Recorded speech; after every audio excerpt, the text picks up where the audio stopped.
మరణం అంటే లోకం అనుకుంటున్నది కాదు. దేవుని దృష్టిలో ఏది మరణమో తెలుసా? ఏది మరణం అండి? అపరాధాలు పాపాలు చేసిన వారు చచ్చిన వారితో సమానం. ఎఫెసీ పత్రిక 2:1 ఉంది కదండి. మీరు అపరాధముల చేతను పాపముల చేతను మీరు చచ్చిన వారై ఉండగా అని అంటాడు. మీరు చచ్చిన వారు.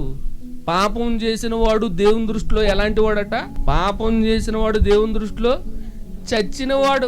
లోకమేమో బతికే ఉన్నాడు కదా, తింటున్నాడు కదా, తిరుగుతున్నాడు కదా, సరదాగా ఊర్లో పని చేసుకుంటున్నాడు కదా. ఒక పాపం చేస్తే మనం అనుకుంటున్నాం ఇంకో బానే ఉన్నాడు కదా, హాయిగా ఉన్నాడు కదా, తిరుగుతున్నాడు కదా అని అనుకుంటున్నాం. కానీ దేవుని దృష్టిలో ఏంటండి? వాడు చచ్చిపోయిన వాడు. అందుకే ఆదాము అవ్వలను కూడా మీరు ఈ పండు తిను దినమున నిశ్చయముగా చచ్చెదరు. పండు తినడం అంటే ఏంటి అర్థం? ఆజ్ఞ అతిక్రమించడం, దేవుడు చెయ్యొద్దని పనిని చేయడం. ఆజ్ఞ అతిక్రమిస్తే పాపం. కనుక మీరు పాపం చేశారు కాబట్టి దేవుని దృష్టి